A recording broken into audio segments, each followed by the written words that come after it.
Welcome to day 32 episode. We're diving into one of the most dramatic and powerful sections of the Bible, the story of the plagues in Egypt from Exodus 7 to 9. If you've ever wondered what it means for God to send plagues, or what Pharaoh's hardened heart really represents, you're in the right place. Yeah, it's an incredible story. God uses Moses and Aaron to deliver a message to Pharaoh, let my people go. But Pharaoh, he just doesn't listen.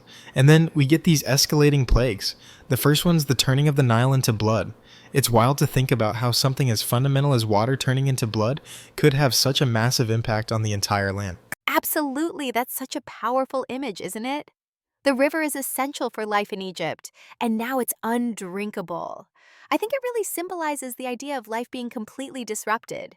The Egyptians couldn't even drink from their own river anymore. But what's interesting is that Pharaoh's magicians, they duplicate the miracle. It almost feels like they're mocking what God is doing. Yeah, it's almost like Pharaoh's going, see, my people can do that too.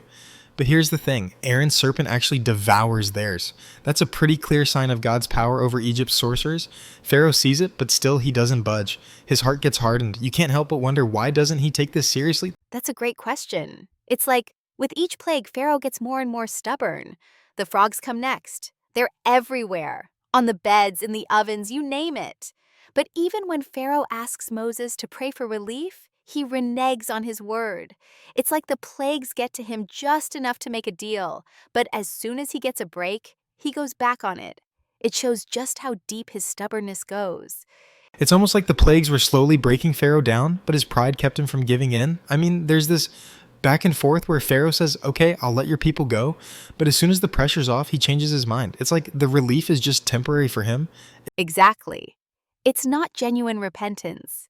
And you see that even with the lice and the flies, even the magicians of Egypt admit that what's happening is the finger of God. But Pharaoh still refuses to listen. So what does God do? He escalates things again, sending more plagues. This time is it's pestilence on the livestock. Not a single animal from the Israelites dies, but all of Egypt's livestock perishes. That's a huge hit to Egypt's economy and way of life. I know, and it's at that point you have to ask, what will it take for Pharaoh to give in? The destruction of his livelihood, the suffering of his people, it's all happening, but he's still holding out. It makes me think about how often we can be like Pharaoh. We get warnings and we know we should change, but our pride or stubbornness makes us resist until it becomes too late. That's such a profound insight. It's like Pharaoh's not just up against Moses and Aaron, he's up against something much bigger, the will of God. And each time he resists, the consequences get more severe. You see this cycle repeat with the hailstorm. Pharaoh's finally like, okay, I get it, I'll let them go. But as soon as the storm stops, he hardens his heart again. It's like he's addicted to his own power. Right? It's like he only sees his immediate surroundings. He's too focused on getting rid of the current problem, but not on the bigger picture. That's what keeps him from truly submitting to God. You almost feel bad for Egypt as a whole because they're the ones suffering the consequences of Pharaoh's choices. Totally. I mean, God's showing his power through these acts, but Pharaoh's not seeing the larger message, that God is supreme over everything, from nature to life itself. The hailstorm was terrifying. It wasn't just regular hail. It came with lightning and thunder, something Egypt had never seen before. And when Pharaoh finally admits his wrongdoing, it's almost too little, too late. Exactly. And then, right when things seem like they might improve, Pharaoh hardens his heart again. It's like there's no breaking through that wall of pride. So what does God do? He sends more plagues. It seems endless, but it's all part of this process of showing Egypt who is really in charge. That's where the tension builds.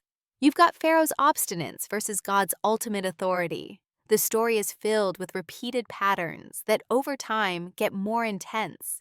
The locusts come next, and Pharaoh again makes a temporary promise to let the Israelites go, only to change his mind once the plague is lifted. And even in the midst of all this chaos, there's something almost poetic about God's approach. Each plague is a direct challenge to the gods and powers that Egypt worshipped. For example, the Nile was sacred, and the frogs, the lice, these were all connected to Egyptian deities. God's showing Egypt that their gods have no power to stop what he's doing. Right. God's not just punishing Pharaoh, he's dismantling Egypt's entire belief system. The plagues are a direct confrontation to the powers they trust in.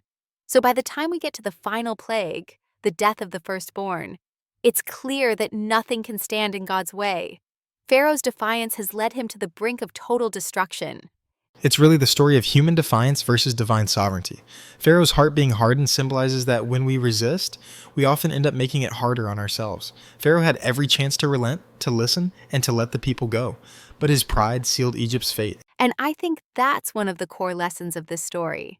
The more Pharaoh resists, the more entrenched he becomes in his own failure.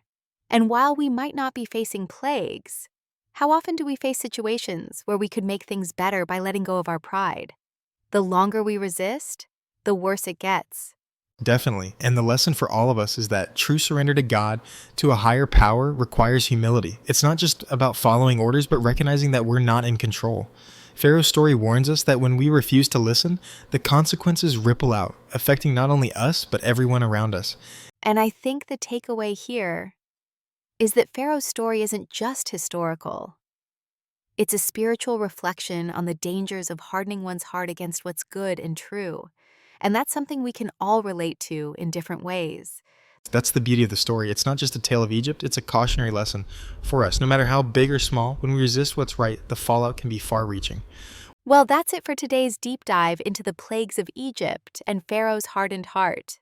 We've unpacked a lot, and I think it leaves us with a lot to think about in terms of humility and obedience. Until next time, take care, and remember to be open to change when life asks you to. God bless.